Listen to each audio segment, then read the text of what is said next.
Hello students, क्या हाल चाल। Hope आपकी पढ़ाई अच्छी चल रही होगी।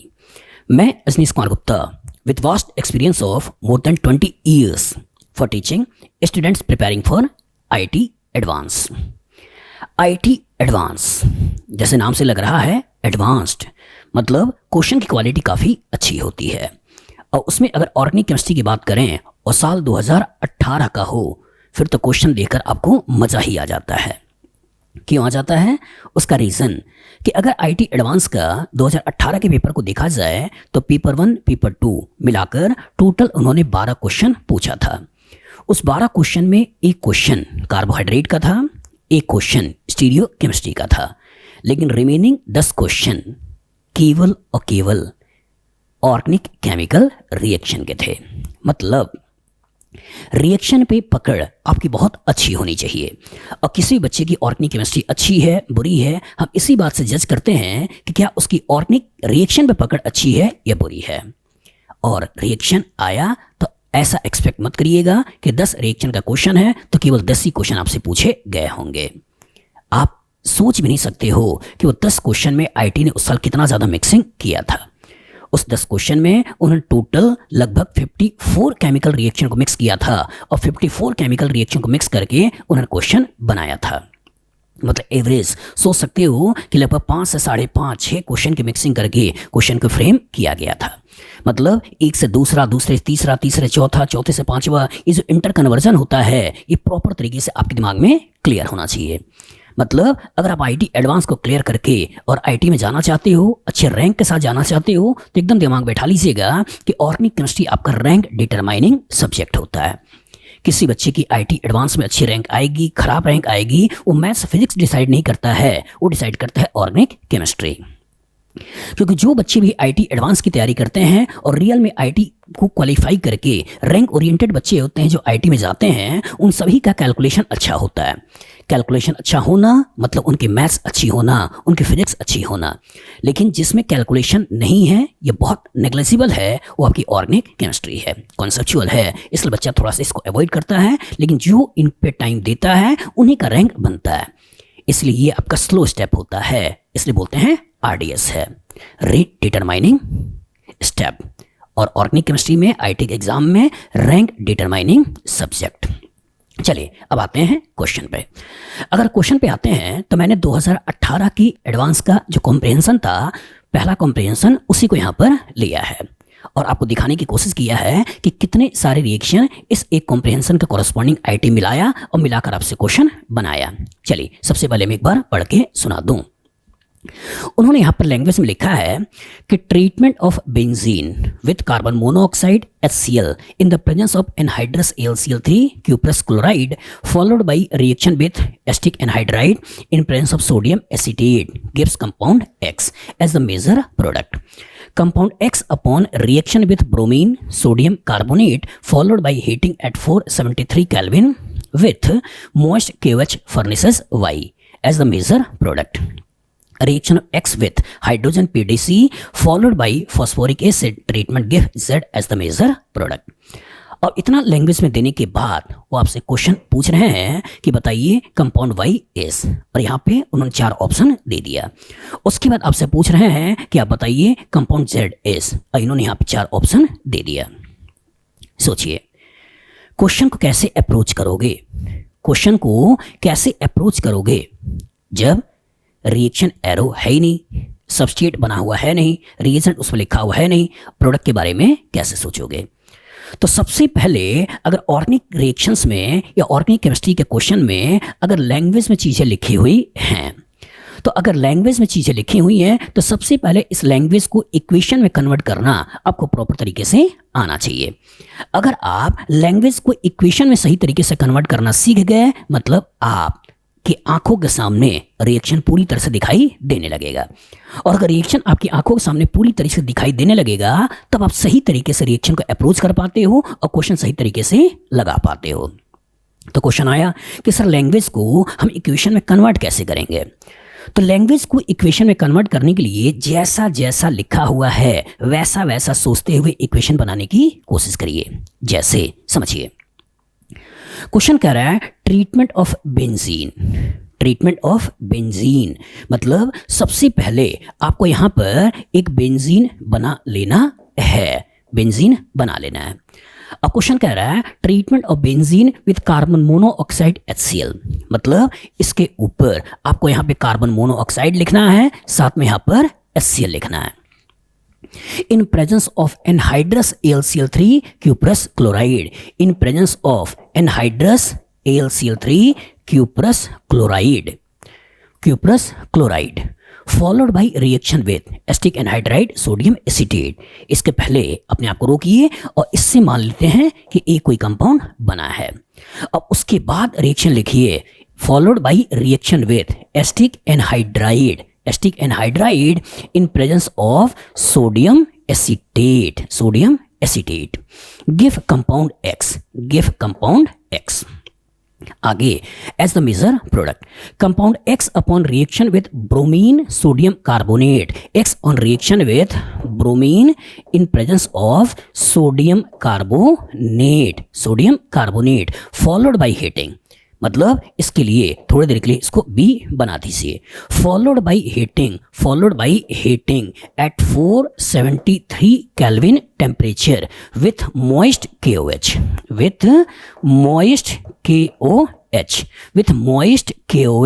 furnaces Y as the measure product।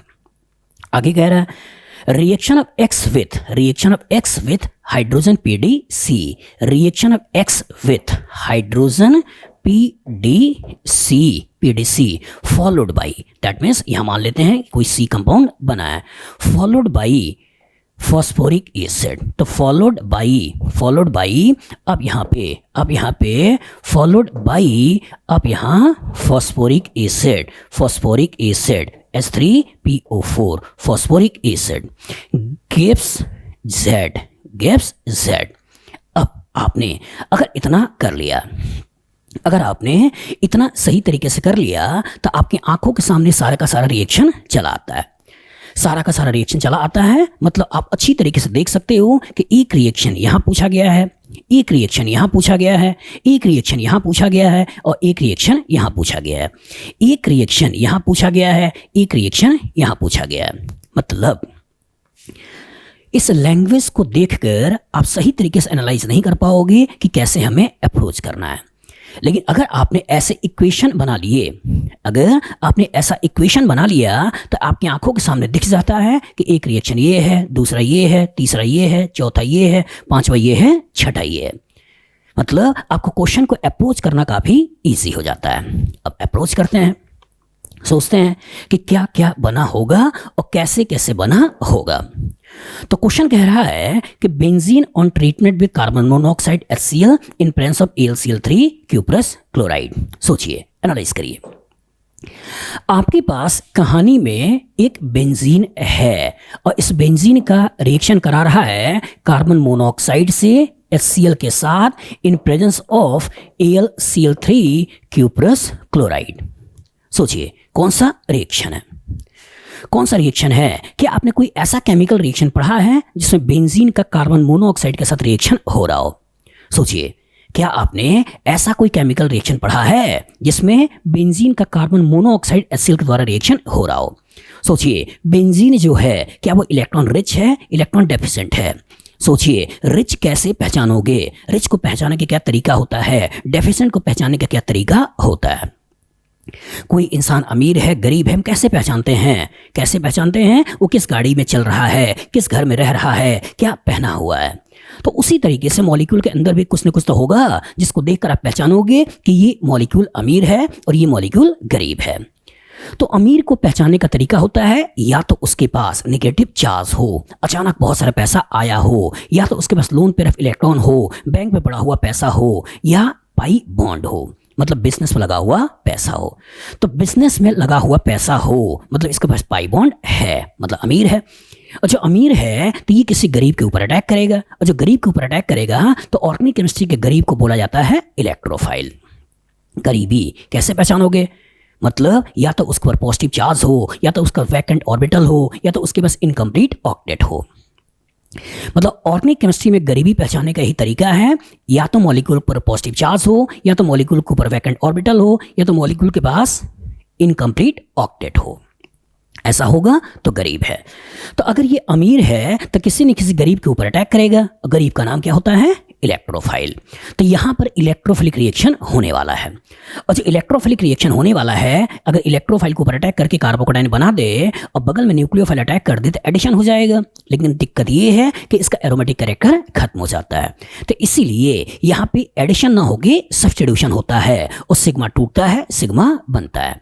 मतलब हमें इलेक्ट्रोफिलिक सब्स्टिट्यूशन रिएक्शन सोचना है, और इलेक्ट्रोफिलिक सब्स्टिट्यूशन रिएक्शन सोचते हुए यहाँ के कॉरस्पॉन्डिंग आपको यहाँ बेंजल्डिहाइड बना देना है। कोई नेम रिएक्शन आपके दिमाग में आ रहा हो कि यहाँ कोई नेम रिएक्शन इन्वॉल्व है, आ रहा है? सोचिए, when benzene is treated with carbon monoxide in presence of HCl gave benzaldehyde as a product, reaction is called as, क्या होता है? रिएक्शन आपका है गेटरमैन कॉच रिएक्शन, गेटरमैन कॉच रिएक्शन, गेटरमैन कॉच रिएक्शन एक तरह का एक इलेक्ट्रोफिलिक सब्स्टिट्यूशन रिएक्शन है। मतलब आईटी ने सबसे पहले एक नेम रिएक्शन का हेल्प लिया कि बेंजीन के ऊपर कार्बन मोनोऑक्साइड HCl का reaction in presence of AlCl3 cuprous chloride और बेंजल्डिहाइड का बनना, मतलब गेटरमैन कॉच रिएक्शन। गेटरमैन कॉच रिएक्शन करने के बाद, गेटरमैन कॉच रिएक्शन करने के बाद जो कंपाउंड ए बना है, इसके ऊपर कह रहा है कि यहाँ पे एसिटिक एनहाइड्राइड है, सोडियम एसीटेट है, इसके रिएक्शंस बनाना है X।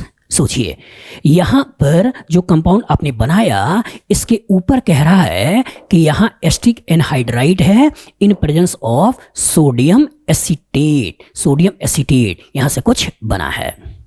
अगेन एक नेम रिएक्शन, अगेन एक नेम रिएक्शन। सोचिए कौन सा है कि when aromatic aldehyde is treated with anhydride of an aliphatic acid in presence of sodium और potassium salt of that acid to form alpha beta unsaturated carboxylic acid as a product, alpha beta unsaturated carboxylic acid as a product, reaction is called as, कौन सा reaction है? Perkins reaction. मतलब यहां पे एक again name reaction लेकर आया, कौन सा है? परकिन, परकिन रिएक्शन। परकिन रिएक्शन को लेकर इन्होंने क्वेश्चन को बना लिया। परकिन रिएक्शन मतलब अगर यहां अटैक हो रहा है तो carbon double bond oxygen, electronegativity का डिफरेंस, कार्बन के ऊपर पार्शियल पॉजिटिव चार्ज, और जो कार्बन के ऊपर पार्शियल पॉजिटिव चार्ज तो कोई ना कोई न्यूक्लियोफाइल इसके ऊपर अटैक करेगा, पाई बॉन्ड को तोड़ेगा, सिग्मा बनाएगा, मतलब एडिशन रिएक्शन होने वाला है। न्यूक्लियोफिलिक एडिशन रिएक्शन होने वाला है तो बेस इसके प्रोटॉन को खींचकर कार्बोनाइन बनाता है, इनडायरेक्टली एक न्यूक्लियोफाइल बनाता है, उसी न्यूक्लियोफाइल के इसके ऊपर अटैक होता है और सबसे पहले न्यूक्लियोफिलिक एडिशन रिएक्शन होता है। फिर वाटर निकलता है और वाटर निकल के ऐसे डबल बॉन्ड का फॉर्मेशन होता है, मतलब यहां पर एलिमिनेशन, एलिमिनेशन रिएक्शन होता है। और उसके बाद जो एनहाइड्राइड है, जो वाटर निकला है, उसी वाटर के द्वारा एनहाइड्राइड टूट जाता है और कार्बोक्सिलिक एसिड बन जाता है, मतलब यहां पर हाइड्रोलिसिस, हाइड्रोलिसिस होती है। मतलब परकिंस रिएक्शन में ओवरऑल क्या होता है? Nucleophilic addition reaction followed by elimination reaction followed by hydrolysis reaction, और इसके कॉरस्पॉन्डिंग हम zero alpha beta unsaturated carboxylic acid बना लेते हैं। और ये जो कार्बोक्सिलिक एसिड बना लेते हैं, इसी कार्बोक्सिलिक एसिड को ये बोल क्या रहा है? X है। इसी कार्बोक्सिलिक एसिड को अगर आप ध्यान से देखो तो क्या बोल रहा है? X है। और जो एक बार आपने X बना लिया, एक बार जो आपने X बना लिया, इसके ऊपर कह रहा ब्रोमीन सोडियम कार्बोनेट का रिएक्शन है, इससे B बना है, और इसके ऊपर heating with moist KOH at 473 kelvin temperature, इससे Y बना है। इसी के ऊपर X के ऊपर हाइड्रोजन PDC का रिएक्शन C बना है और उसके बाद फॉस्फोरिक एसिड का रिएक्शन से Z बना है। तो पहले हम इसको देखते हैं कि ये जो आपका X बना है, इसको bromine sodium carbonate followed by heating eight 473 kelvin temperature in presence of moist KOH। मतलब कि यहां से आप जो कंपाउंड X बना रहे हो, इस X को एक बार मैं फिर से यहां पर लिख दूं। X को हमने यहां पर फिर से लिख दिया, फिर से यहां पर लिख दिया। ये आपका क्या हो गया? X। इस X के ऊपर कह रहा है, यहाँ पर ध्यान से देख लो एक बार फिर से, इस X के ऊपर आपसे कह रहा है ब्रोमीन सोडियम कार्बोनेट। मतलब इस X के ऊपर हमको रिएक्शन करना है ब्रोमीन का इन प्रेजेंस ऑफ सोडियम कार्बोनेट। सोचिएगा, अब कहानी के अंदर आ चुका है बेंजीन, कहानी के अंदर आ चुका है अल्कीन, कहानी के अंदर आ चुका है कार्बोक्सिलिक एसिड। मतलब तीन फंक्शनल ग्रुप हो गए जिसके ऊपर रिएक्शन होना है। एक अमीरी है, एक गरीबी है, एक यहाँ पे बेस है, इसके पास एसिडिक हाइड्रोजन है। सोचिए कौन सा रिएक्शन कराएं? तो सबसे पहले एसिड बेस रिएक्शन कराना है, और एसिड बेस रिएक्शन करके हमें सबसे पहले एसिड को हमें कार्बोक्सिलेट में कन्वर्ट कर देना है, तो सबसे पहले बेस ने इसके प्रोटॉन को खींचा और खींचकर एसिड बेस रिएक्शन करके कार्बोक्सिलेट बना दिया। अब सोचिए ब्रोमीन का रिएक्शन है, तो क्या ये ब्रोमीन बेंजीन के ऊपर रिएक्शन करेगा, ये ब्रोमीन अल्कीन के ऊपर रिएक्शन करेगा, ये ब्रोमीन कार्बोक्सिलेट के ऊपर रिएक्शन करेगा? सोचिए कि हम बेंजीन के ऊपर हैलोजिनेशन रिएक्शन कराएं, अल्कीन के ऊपर हैलोजिनेशन रिएक्शन कराएं, ये एसिड से एसिड हैलाइड बनाने के बारे में सोचें। क्या सोचें? सोचिए जब हमको बेंजीन का हैलोजिनेशन कराना होता है तो हम ब्रोमीन के साथ लेविस एसिड लेते हैं, लेकिन यहाँ क्या है? बेस। मतलब बेंजीन का रिएक्शन नहीं कराना है।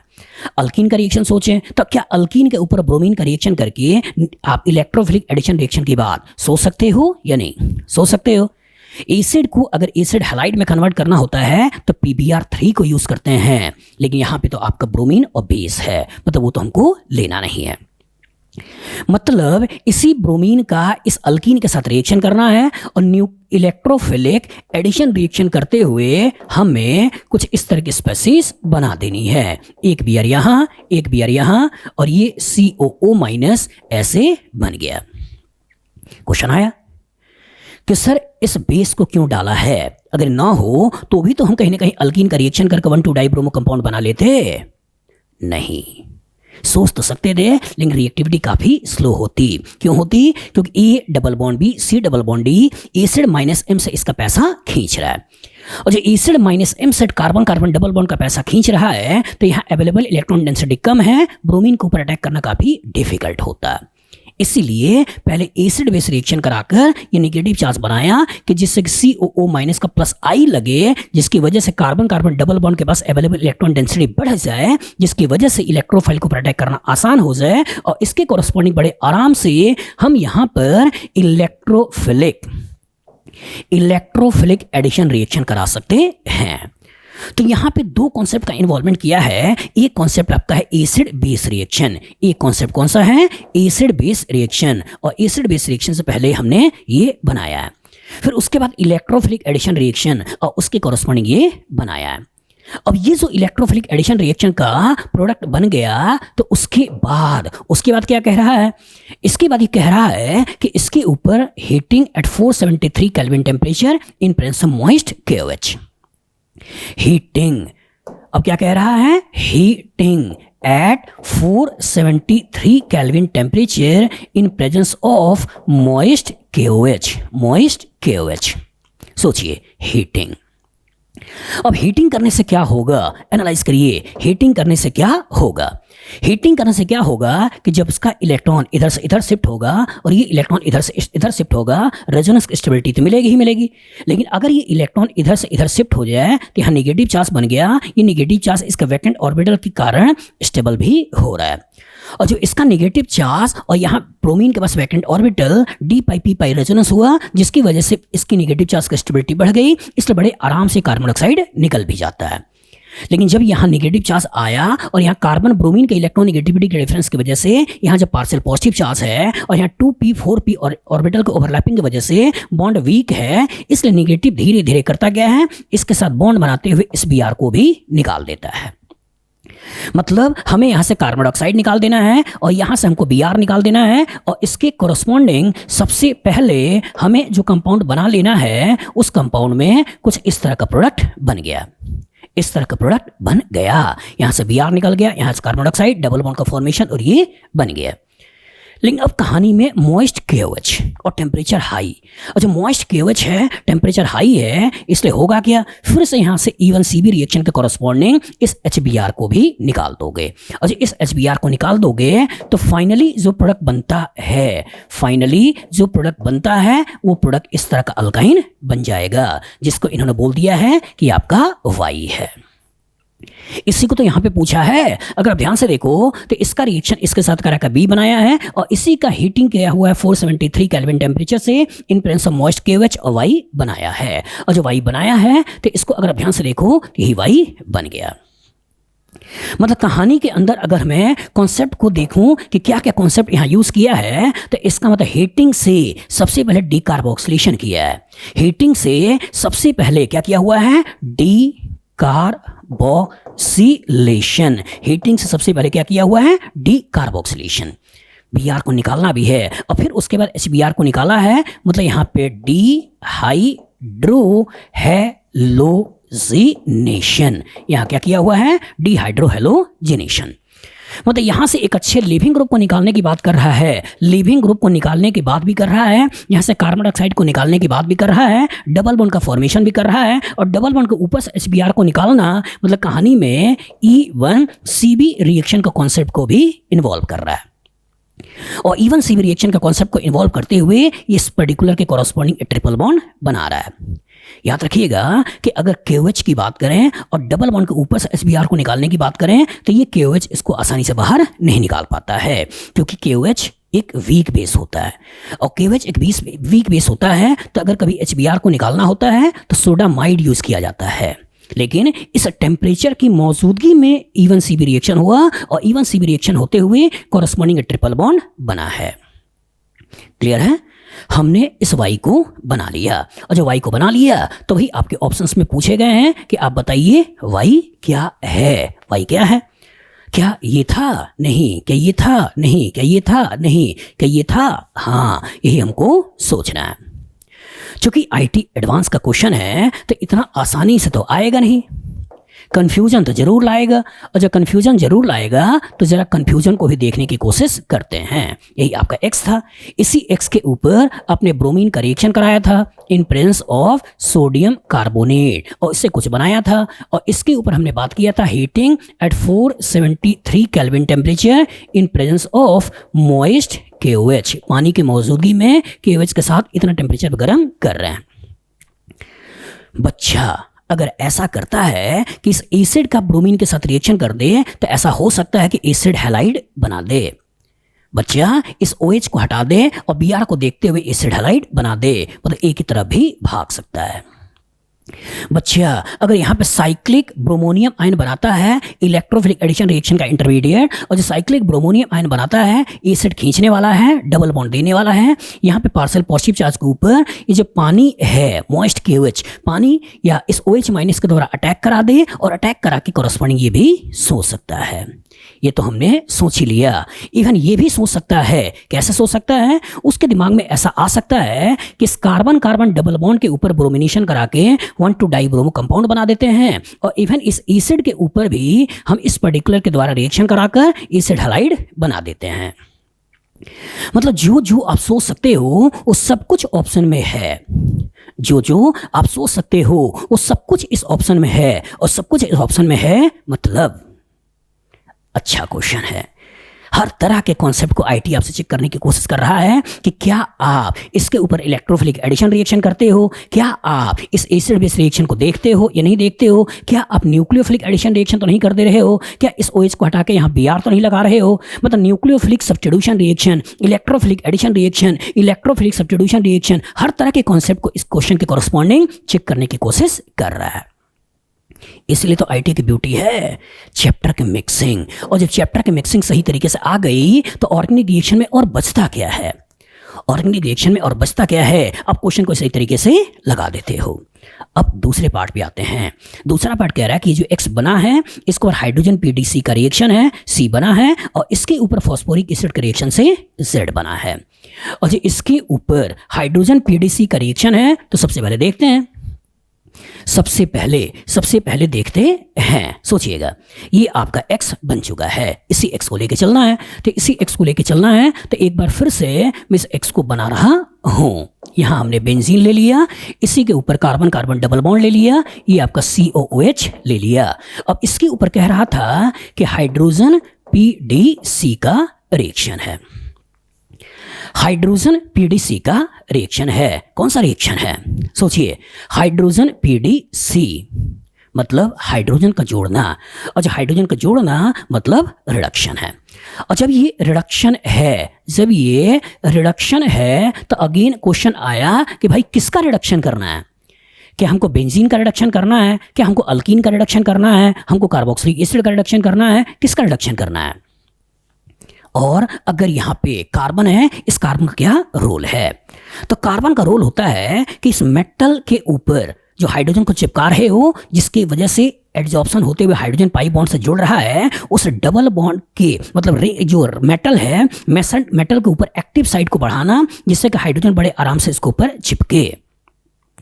तो एक्टिव साइट को बढ़ाने के लिए आसानी से हाइड्रोजन का इस प्लैटिनम के ये पीडी के सीट पे, प्लैटिनम के सीट पे चिपकने के लिए, एक्टिव साइट को बढ़ाने के लिए हमने कार्बन को यहाँ पर लगाया है। अब ये जो रिडक्शन किया भाई, वो किस पे करना है? बेंजीन पे करना है, अल्कीन पे करना है, एसिड पे करना है। तो कॉन्सेप्ट एकदम क्लियर होना चाहिए कि बेंजीन एरोमेटिक है, रूम टेम्परेचर पे अपनी स्टेबिलिटी को लूज करना नहीं चाहेगा, मतलब बेंजीन का तो रिडक्शन नहीं करना है। और जब बेंजीन का रिडक्शन नहीं करना है तो इसका तो बेंजीन को तो ऐसे ही बना दो, बेंजीन को तो ऐसे ही बना दो, बेंजीन को ऐसे ही यहां पर बना दो। अब क्वेश्चन आया कि क्या कार्बन कार्बन डबल बॉन्ड का रिडक्शन करना है, नहीं करना है? तो करना है, ध्यान रखिएगा, करना है। किसका रिडक्शन करते हैं? हम रिडक्शन करते हैं carbon carbon double bond alkyne का, हम रिडक्शन करते हैं carbon carbon triple bond alkyne का, हम रिडक्शन करते हैं carbon double bond nitrogen imine का, हम रिडक्शन करते हैं carbon triple bond nitrogen nitrile का, आइसो नाइट्राइल का, हम रिडक्शन करते हैं carbon double bond oxygen aldehyde का, कीटोन का एसिड हैलाइड का। लेकिन केयरफुल रहिएगा, इस एसिड का रिडक्शन हमको नहीं कराना है। तो आपकी लेबल पे 3 फंक्शनल ग्रुप है जिसका रिडक्शन मत कराइएगा। पहला कार्बोक्सिलिक एसिड, इसके द्वारा रूम टेम्परेचर पर रिएक्शन मत करवाइएगा। दूसरा एस्टर, तीसरा अमाइड। तो इनका रिएक्शन या रिडक्शन इस पर्टिकुलर रिएजेंट के द्वारा नहीं कराना है। इसके लिए दूसरे रिएजेंट यूज करते हैं, जैसे लिथियम एल्यूमिनियम हाइड्राइड। लेकिन एसिड का रिडक्शन इस कैटालिटिक हाइड्रोजनेशन के द्वारा नहीं करना है। तो रिडक्शन के लिए एक और नाम चाहो तो दे सकते हो। ये नाम कौन सा है? Catalytic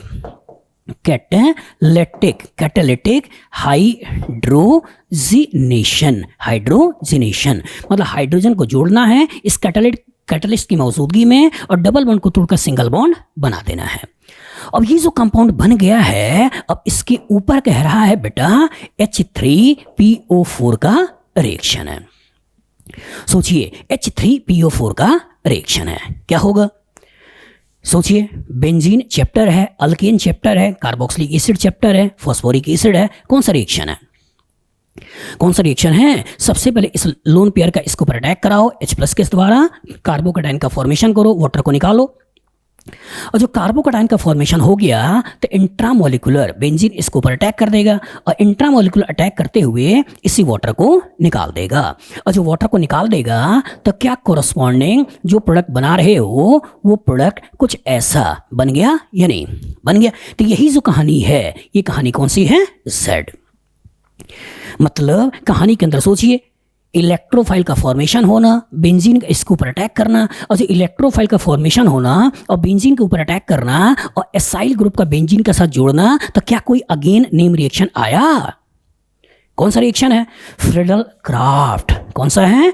Friedel Crafts acylation reaction. कौन सा रिएक्शन है? Friedel Crafts acylation reaction. किस तरह का रिएक्शन है?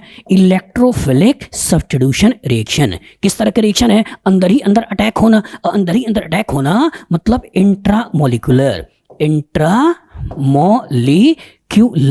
इंट्रामोलिकुलर इलेक्ट्रोफिलिक सब्स्टिट्यूशन रिएक्शन है। मतलब कहानी में अगर किरदार को देखा जाए तो यहां पे इन्होंने intermolecular molecular intermolecular electrophilic substitution reaction की बात किया। यहाँ की कहानी में देखा जाए तो यहाँ इन्होंने इंट्रामोलिकुलर इलेक्ट्रोफिलिक सब्स्टिट्यूशन रिएक्शन की बात किया। कहानी से वाटर निकला है, और कहानी से वाटर निकला है तो क्या इस पर्टिकुलर को डिहाइड्रेशन कहें या ना कहें? सोचिए, अगर वाटर निकला है तो क्या इस रिएक्शन को डिहाइड्रेशन कहें या ना कहें? बच्चे को लगता है सर पानी निकला है, डिहाइड्रेशन बोल देते हैं। लेकिन याद रखिएगा कि नॉर्मल पिक्चर में जो डिहाइड्रेशन की बात करते हैं, उस डिहाइड्रेशन में हम यहाँ से वाटर निकाल कर कॉरस्पॉन्डिंग ये जो बनाते हैं इसे डिहाइड्रेशन कहते हैं। मतलब सिग्मा टूट के पाई बन रहा है, ये रिएक्शन डिहाइड्रेशन रिएक्शन है। लेकिन यहाँ अगर ध्यान से देखो तो सिग्मा टूट के यहाँ नया सिग्मा बन रहा है तो रिएक्शन सब्स्टिट्यूशन रिएक्शन है। और जो सब्स्टिट्यूशन रिएक्शन है तो इसका तो लगता जरूर है कि डिहाइड्रेशन हो रहा है, थ्योरेटिकली लगता है, लेकिन हम यहाँ पे रियल टर्म डिहाइड्रेशन वाला यूज नहीं करेंगे। हम यहाँ इलेक्ट्रोफिलिक सब्स्टिट्यूशन रिएक्शन वाला टर्म यूज करेंगे और इलेक्ट्रोफिलिक सब्स्टिट्यूशन रिएक्शन के कॉरस्पॉन्डिंग प्रोडक्ट के बारे में सोचेंगे। आईटी एक बार एडवांस में इस टर्म को यूज कर चुका है। आईटी एक बार एडवांस में इस टर्म को यूज कर चुका है कि क्या इस रियल में डिहाइड्रेशन वाला टर्म बोलें या ना बोलें, तो डिहाइड्रेशन हमको ऐसे सोचना है। क्लियर है? तो सोचिए, अगर मैं ऑप्शंस को देखूं और ऑप्शन को देखकर इसमें अगर मैं थोड़ा सा एनालाइज करने की कोशिश करूं कि जेड कौन सा है, तो क्या ये जेड आपका बना या नहीं बना? बना, यही हमको लेना था, बन गया। अब क्वेश्चन आया कि सर इनको कैसे बनाया होगा? जो पहले आपने दिखाया तो इसमें भी दिखा दो। तो इनको कैसे बनाया होगा, एनालाइज करिए और सोचिए, ये आपका प्रोडक्ट है। बच्चे ने अगर मान लो डायरेक्ट ऐसा कर दिया कि यहाँ का H और यहाँ का OH निकाल दिया, ऐसे निकाल दिया, और जब ऐसे निकाल दिया तो क्या बच्चा ये बना सकता है या नहीं बना सकता है? मतलब कहानी में इधर भी वो जा सकता है। मतलब अगर वो इसका रिडक्शन ना कराए, जो आगे कह रहा था कि हाइड्रोजन PDC और इससे जो बना है इसके ऊपर H3PO4 का रिएक्शन है, तो बच्चा अगर इसे ना करे और डायरेक्ट इसको ऐसे ही छोड़ दे और यहीं से वाटर को निकाल दे, तो क्या कहानी में एक किरदार आया या नहीं आया? आया। बच्चे ने अगर ये बना लिया और जो वाटर निकला है दिमाग में आ गया कि वाटर इस कार्बन कार्बन डबल बॉन्ड के ऊपर अटैक कर दे, यहाँ H जोड़ दे, कार्बोकेटाइन बना दे, वाटर का अटैक कर दे, तो क्या ये वाला प्रोडक्ट आ गया या नहीं आ गया? आ गया। बच्चे के दिमाग में वो भी आ सकता है। बच्चे के दिमाग में ये भी आ सकता है कि अगर इस एसिड का रिडक्शन करा दें, कार्बन कार्बन डबल बॉन्ड का रिडक्शन करा दें, तो इसके कॉरस्पॉन्डिंग हम कुछ इस तरह का अल्कोहल भी बना लेंगे। इस डबल बॉन्ड का रिडक्शन से सिंगल बॉन्ड, इस एसिड के रिडक्शन से अल्कोहल हम ये भी बना लेंगे। और गलती से अगर ये बना लिया और उसके बाद फॉस्फोरिक एसिड दिया हुआ है तो इस वाटर को भी निकाल सकता है, और गलती से भी इस वाटर को निकाल दिया तो कहानी में ये किरदार भी आ गया। तो यही तो आईटी एडवांस की ब्यूटी है कि जो जो आप सोच सकते हो वो हर चीज ऑप्शन में दिखाई देता है। अगर रियल में कॉन्सेप्ट आपका अच्छा है, रियल में आपने अगर चैप्टर की मिक्सिंग करके जो क्वेश्चंस आते हैं उसकी अच्छी पकड़ बना रखी है, सारे के सारे टर्म्स क्लियर हैं, कि कब हम इलेक्ट्रोफिलिक सब्स्टिट्यूशन रिएक्शन की बात कर रहे हैं इंटरमॉलिक्यूलर, कब बात करें इंट्रामॉलिक्यूलर, किसे गेटरमैन कहते हैं, किसे पर्किंस रिएक्शन कहते हैं, पर्किंस रिएक्शन में क्या क्या हो रहा है, कब हमको इलेक्ट्रोफिलिक एडिशन रिएक्शन की बात करनी है, कब हमको एसिड बेस रिएक्शन की बात करनी है, कब हमको डिकार्बोक्सिलेशन की बात करनी है, कब अच्छे लिविंग ग्रुप को निकालने की बात करनी है, कब हमको इवन CB रिएक्शन की बात करनी है, कब हमें रिडक्शन की बात करनी है, किसका रिडक्शन कराना है, किसका रिडक्शन नहीं कराना है, रिडक्शन के लिए क्या एडिशनल टर्म्स यूज हो रहा है, कब हमको डिहाइड्रेशन कहना है, कब हमें डिहाइड्रेशन नहीं कहना है, कब हमको इलिमिनेशन कहना है, कब हमको सब्स्टिट्यूशन कहना है। अगर ये सारे के सारे टर्म्स क्लियर हो गए तो आपसे क्यों गलती होगी? लेकिन अगर ये सारे के सारे टर्म्स क्लियर नहीं है तभी तो गलती करोगे, और आप गलती ना करें, कॉन्सेप्ट आपका सही तरीके से बन पाए तो हमारे जैसे कुछ एक्सपीरियंस टीचर का हेल्प लीजिए। और एक्सपीरियंस से ही तो चीज़ें समझ में आती हैं कि बच्चे को किस डायरेक्शन में लेके जाना है, कैसे उसका रिजल्ट में उसका अच्छे से अच्छे इन्वॉल्वमेंट करते हुए अच्छे से अच्छी ITs तक पहुंचाना है। मतलब रिजल्ट बनाने में एक अच्छे टीचर का बहुत बड़ा भूमिका होता है। मतलब अगर बच्चा बचपन से अच्छे टीचर के साथ कनेक्ट हो गया तो सब्जेक्ट सीखने लगता है, सब्जेक्ट में मज़ा आता है, सब्जेक्ट को करता है, सब्जेक्ट में इंटरेस्ट जगता है, और सब्जेक्ट की नॉलेज के बेसिस पे जिस कंपटीशन की तैयारी कर रहा है उस कंपटीशन में वो अच्छे रैंक्स ला देता है। लेकिन अगर अच्छा टीचर नहीं मिला तो होता क्या है, बच्चे का सब्जेक्ट से इंटरेस्ट कम होने लगता है और धीरे धीरे बच्चा उस सब्जेक्ट को छोड़ देता है और कभी कभी तो एकदम छोड़ देता है और उसको लगता है कि अगर वो आईटी की तैयारी कर रहा है तो मैथ्स कर लेते हैं, फिजिक्स कर लेते हैं, फिजिकल केमिस्ट्री कर लेते हैं, थोड़ा बहुत इनऑर्गेनिक को याद कर लेते हैं, ऑर्गेनिक छोड़ देता है। लेकिन मैंने शुरू में ही बोला था ऑर्गेनिक केमिस्ट्री आपका रैंक बनाने और बिगाड़ने वाला सब्जेक्ट है। अगर आपको आईटी में जाना है एकदम मान के चलिएगा ऑर्गेनिक आपकी अच्छी होनी चाहिए। तो जुड़िए मुझे से, मेरी कोशिश होगी कि मैं आपके ऑर्गेनिक केमिस्ट्री का डर को निकाल दूं। कोटा में अगर आप हैं तो आप मुझसे ऑफलाइन क्लासेस में मिल सकते हैं और कोटा के बाहर हैं तो जुड़िए मुझसे, ऑनलाइन क्लासेस में भी मेरे से आप कांटेक्ट करके जुड़ सकते हैं। ठीक है, ऑर्गेनिक आसान है, बस आपसे टाइम मांगता है। टाइम दोगे ऑर्गेनिक क्वेश्चन बनेंगे और अगर ऑर्गेनिक के क्वेश्चन बनेंगे तो आपके नंबर, रैंक और क्वालिटी ऑफ एजुकेशन सब कुछ सुधरता है। Good luck, good day.